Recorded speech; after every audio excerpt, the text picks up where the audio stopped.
Due Process, recipient of 2 Mid-Atlantic Emmy Awards for Outstanding Talk Show Series and Outstanding Public Affairs Series. Let's look at that today. And tomorrow we'll deal with that tomorrow. Court as Okay. rehab, judge as counselor, drug court. It's like no other court you've seen. An innovative new way of dealing with an old intractable problem, or just another soft-headed approach to a serious social dilemma. Drug court. It's making inroads in New Jersey, and it's on the docket for this edition of Due Process. Major funding for Due Process is made possible by the New Jersey State Bar Foundation, committed to educating the public about the law. Additional funding is provided by Lawyer's Diary and Manual, publishers of print and electronic information for and about the legal community, including the legislative manual.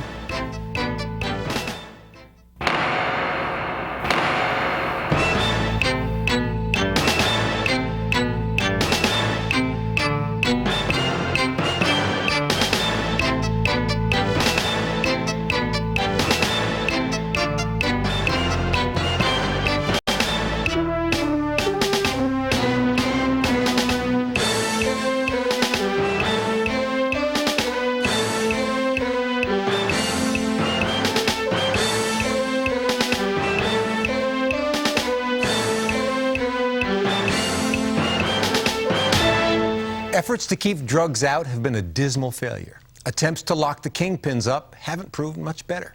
I'm Raymond Brown, and the drug war is one we're still losing. So with drug-addicted, small-time criminals clogging the prisons and the courts, it's no wonder we're still searching for answers. Enter the drug court. A bold step forward or softness on crime? Have we gone too far, or should we go further? Those questions and more in this next half hour. But first, here's Sandy King with a look inside New Jersey's first drug court. Raymond, Camden County was the first to try it out, a new way of coping with drugs, even dealers. And now 3 more counties have drug courts of their own.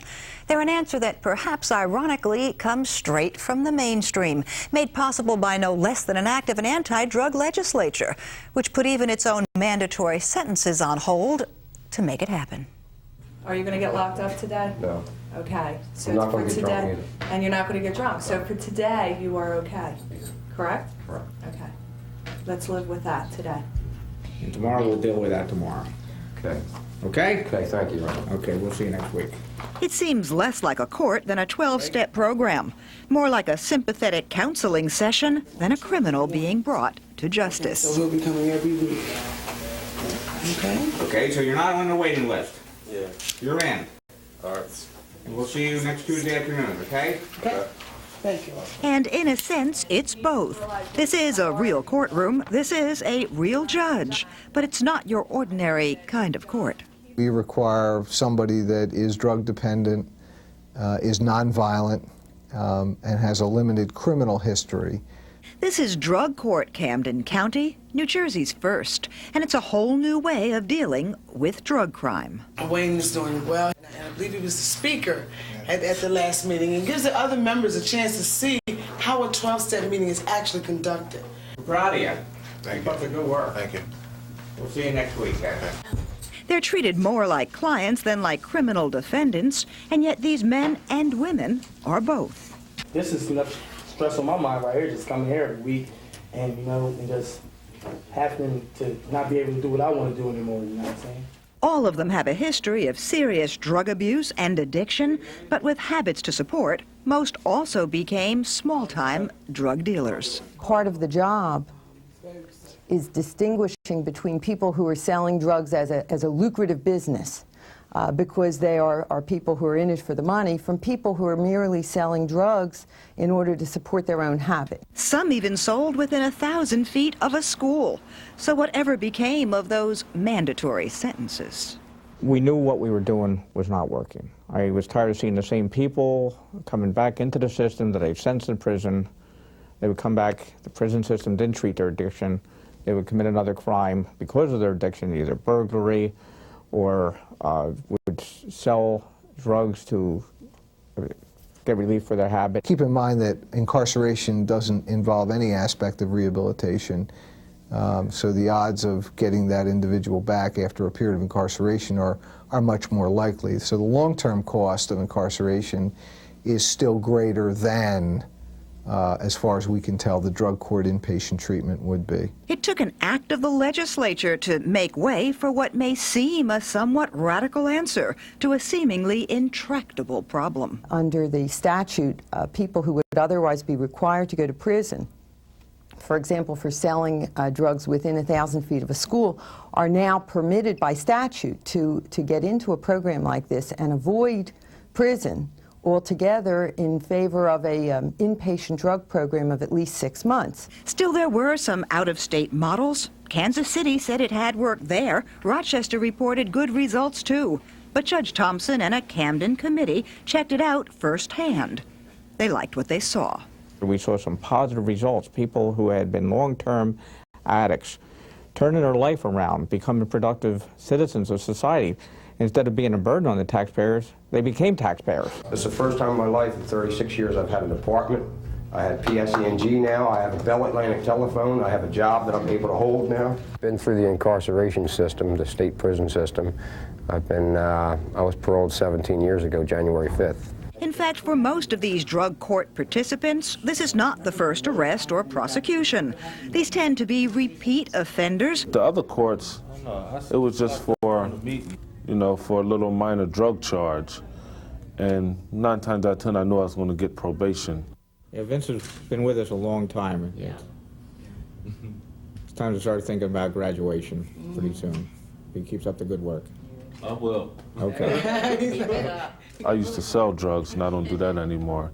Now I have a job, and, I'm steady employed. If I wouldn't have got caught and arrested on Memorial Day, May 25th, I might have wound up in a casket. I might have wound up dead. It's the story these clients tend to tell, and coming here does mean staying out of jail. So the most surprising aspect of drug court may be that there are so many who opt out. There are people that actually turn down drug court in favor of prison time. It is an extremely rigorous program. You are being evaluated on a regular basis. You are back into court on a regular basis. You have to hold a job. You have to get tested. You have to go to programs and groups. Friday, I let Sandy know that I was out of the slips. So Monday, she gave them to me, and I have group tomorrow with her at 6:30. She said it'd be okay to bring them in then. I had the choice of either going to state prison for 3 years, or I can come to this program called drug court. It just started at the time, and so I said, obviously, instead of a state prison. How'd you make out of Bradley's? Did they indicate anything? So they're just throwing drug addicts in jail. I think it's more intended to help people. 5 more by next week? Mm-hmm. Okay, let's keep up the good work. All right. See you next week then. So Camden says it's working, though it's too soon to know if the long-term statistics will in the end confirm that. And it really is a rather radical idea, not because addicts are getting a break, but because these addicts tend to be also recidivist, and more important, Raymond, they tend to be dealers. Small-time dealers, it's true, but dealers nonetheless. Sandy, this highlights one of the apparent contradictions, a legislature that for a long time has said if you deal, you got to go to jail, versus a drug court that has an emphasis on rehabilitation. Obviously a contradiction.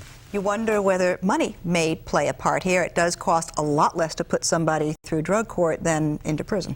And that's one of the many questions we're going to be exploring when we come back, so stay with us.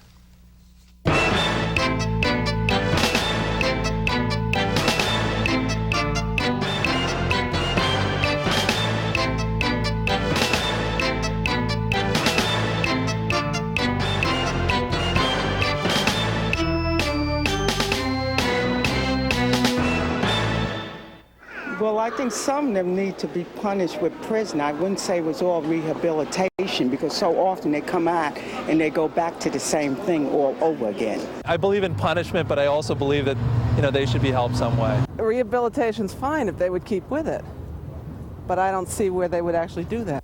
Give them jobs. I mean, ain't no use of rehabbing and then putting them back here and ain't no jobs out here. What good is it? It's a sickness, not a crime. Now, you got to give those who have this sickness help. Some people just deserve a second chance, and if there's hope for them, then yeah, then there's probably something that they should do. I think that rehabilitation is the key, and that's why we should do this.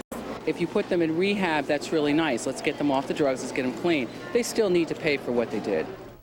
How do we balance that urge for retribution with the need to rehabilitate and reform? And what if rehab really doesn't work? For some answers, we turn to Sergeant Stephen Rogers of the Nutley Police Department, who feels the drug court concept just can't work. And we have Alan Clear, Executive Director of the Harm Reduction Coalition, a national organization whose purpose is to reduce drug-related harm among individuals and communities through education, advocacy, and rehabilitation. And joining us from Newark, Yvonne Seegers, a public defender who is a member of the New Jersey Network of Drug Court Professionals.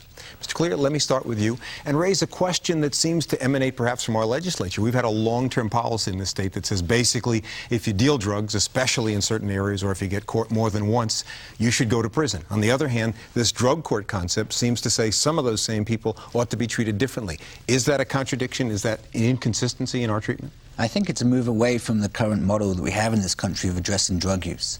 And what's the reason for that movement? Because what we have currently doesn't work. I mean, recidivism rates for people going in and out of jail, people coming out of jail, is that between 44 and 66% go back to jail. People going through the drug court system, it's less than 28% recidivists. And I think what we're acknowledging is that drug use in this country is a much more complex situation than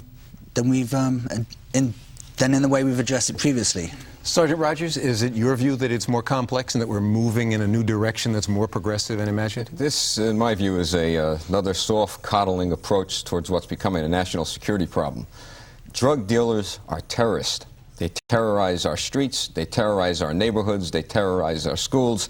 They should be treated as terrorists, and they should be dealt with very severely in courts of law and sent to prison. Would you include in that category even people who the drug courts seem to be saying are people who are motivated to do drug dealing by addiction? Well, Ray, we have to keep in mind that people who are selling drugs are killing people. They're part of a great network that's sweeping not only this country, perhaps around the world, that are taking the lives of multiple thousands of people. And again and again and again, as usual with our criminal justice system, we forget the victims. We forget the kids that are dying on the streets. We forget the people, adults that are dying in their homes. And we need to address this problem once and for all. The will of the people and the will of the government have to be to address this problem very decisively. We haven't done it, and as a result, we're in a national security crisis. Yvonne Seegers, I suspect that there are some members of the legislature and a lot of members of the public who would agree with Sergeant Rogers' assessment that this is a process, the drug court process, that ignores the victims and really ignores the real problem. What's your position? Well, I don't think it ignores the victims, but what we do know is that incarceration of these types of defendants does not work. That's absolutely clear. And so what we need to do is try to address the problem by rehabilitating those who are the addicted population. These people are recidivists and continue to come back into our system, and the way to stop that is to treat the addiction. Yvonne, let me ask you this. How refined do you think the process is of identifying those who could be rehabilitated? Well, I think that, first of all, the legislature has already decided for us what types of people can go into the courts. For the most part, we're talking about nonviolent offenders. We're talking about people who have a history, prior criminal history that isn't too extensive and doesn't include any crimes of violence. So you've already identified a certain group of people. And as to those people, we then take those people and put them into rehabilitation. Right. We know that.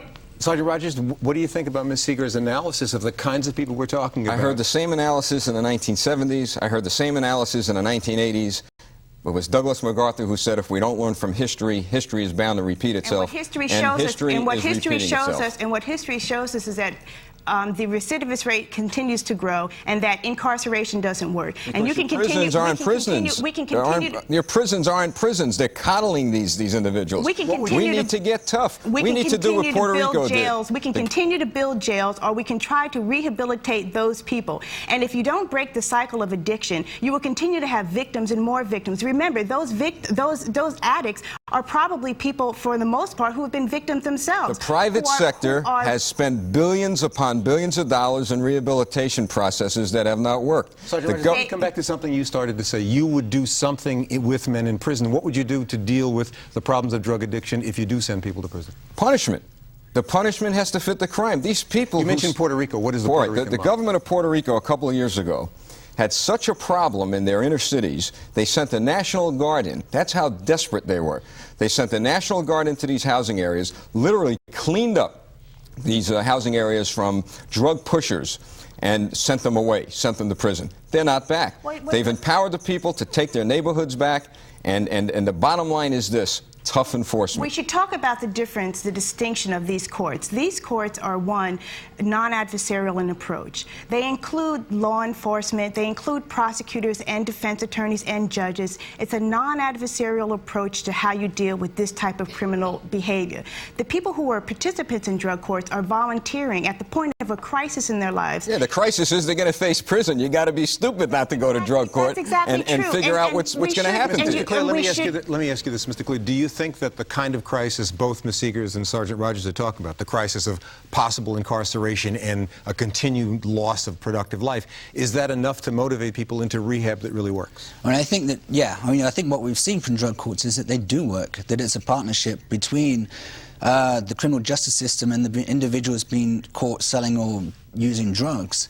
And what we're fascinated with and obsessed with, which Mr. Rogers so articulately states, is that we want to hurt and punish people.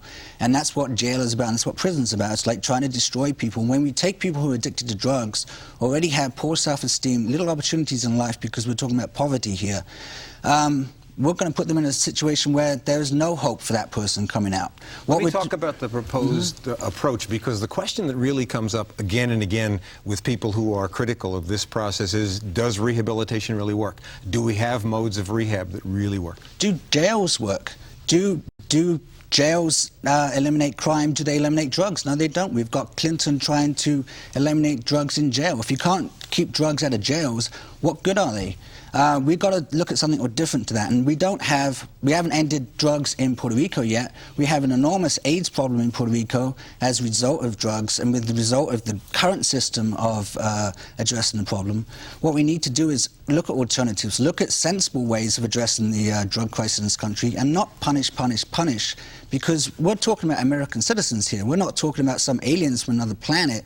We're talking about this war on drugs is a very real war with very real casualties. And Mr. Cleary, with all due respect, American citizens are the hardworking moms and pops of this country. So you're taking away the citizenship of people who use drugs? And these individuals have not suffered, as far as I'm concerned, anything that a lot of other people have suffered in this nation. They've decided to take a life of crime in their lives.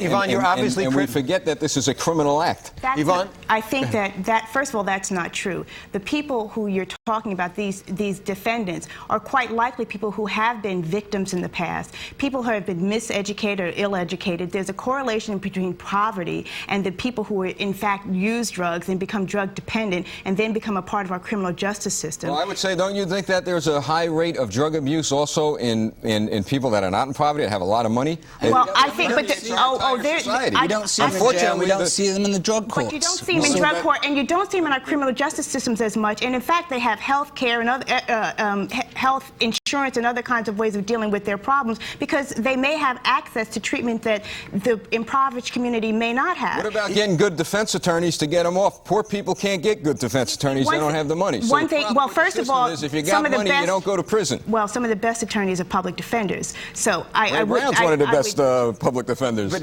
Yvonne, let me come back to a point you were making, or at least that I think is sort of on the table here. What about the question of the effectiveness of rehab? Have the drug courts found that, in fact, there is effective rehab that can be done, and that the process of bringing people through a drug court motivates people to finish the rehab process? Yes, there is, and that is working with the courts, where you have innovative judicial leadership at the helm of the drug courts, along with treatment providers who provide that kind of treatment, and probation officers who work with the clients. You will see that the rate of recidivism is greatly reduced. And so by that, we are helping people to not only treat their addiction, but after they go through addiction, you'll see that they have ways to get job training, jobs, skills, and things that they didn't have to help them cope in the real world, which is where they end up when they return to being part of the community. In addition to that, when we talk about giving back to the community, many participants in drug courts have to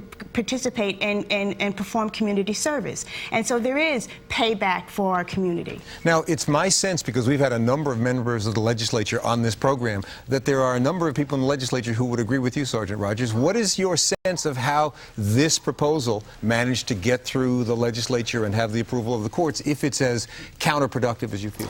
Politics. But the politics are all in the other side. Yeah, I know, but leaning to special interest groups. Politicians are funny creatures. They go with the wave of of today. They're not very interested in tomorrow. I'm convinced of that. The point we have here is that, again, and again, I'm but sure... do any of you sense that there is a big wave of people out in the streets saying, we want to rehabilitate as opposed to punish? Absolutely not. So then the question would be, I think the society today, and I'm on the streets every day, I'm not behind a desk, all right? The point is that in society, the people today are fed up with the problems we're facing. So that raises the question of why the legislature, which usually prides itself on being tough on crime, would participate in a program that seems on the face of it contrary. Special interest groups control our legislature, not the people in the street. Yvonne, what were you going to say about economics? It's also about economics. One, it is very costly to incarcerate people, even in a county jail.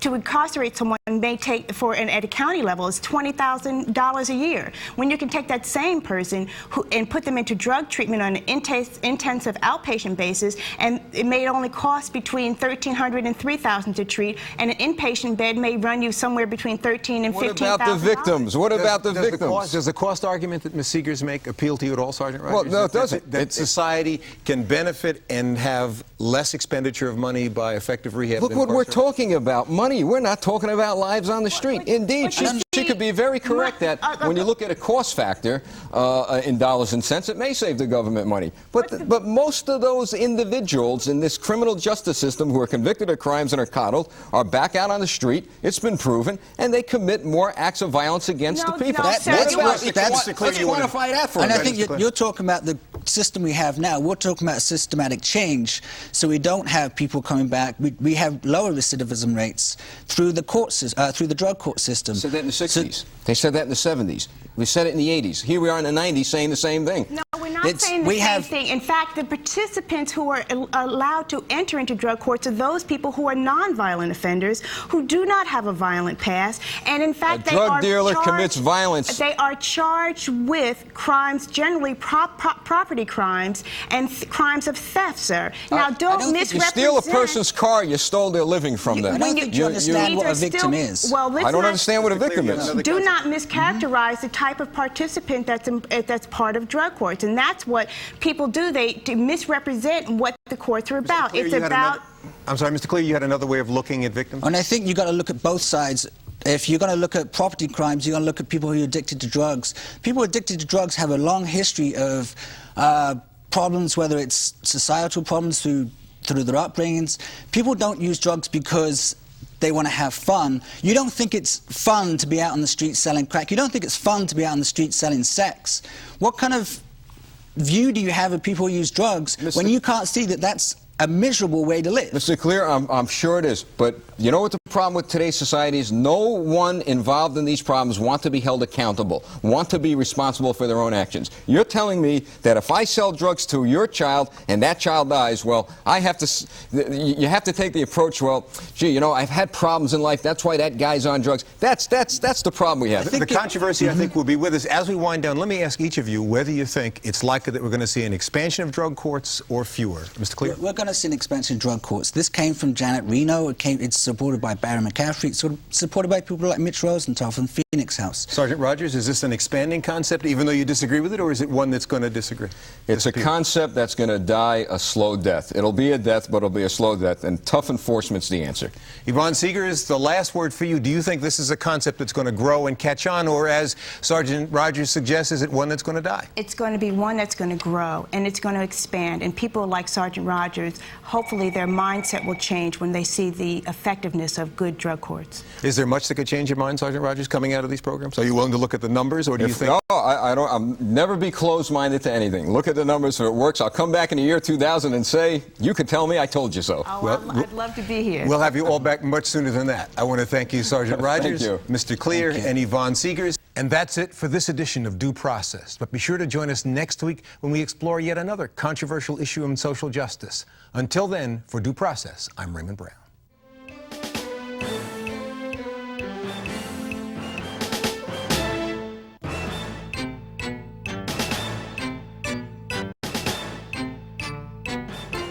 Keep in mind that incarceration doesn't involve any aspect of rehabilitation. So the odds of getting that individual back after a period of incarceration are much more likely. So the long-term cost of incarceration is still greater than, as far as we can tell, the drug court inpatient treatment would be. We have a drug court team that meets with every individual. We see them every week. I offer positive rewards for doing well, and it's so simple. I mean, like a coin. A commemorative coin for having 90 days of sobriety.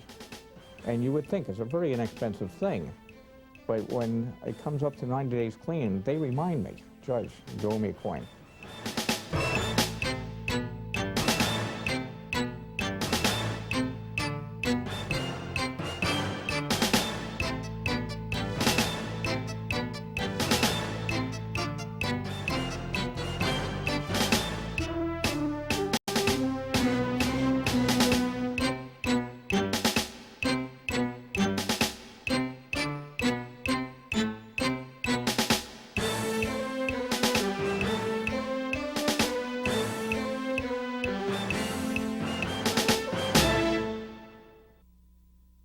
Major funding for Due Process was made possible by the New Jersey State Bar Foundation, committed to educating the public about the law.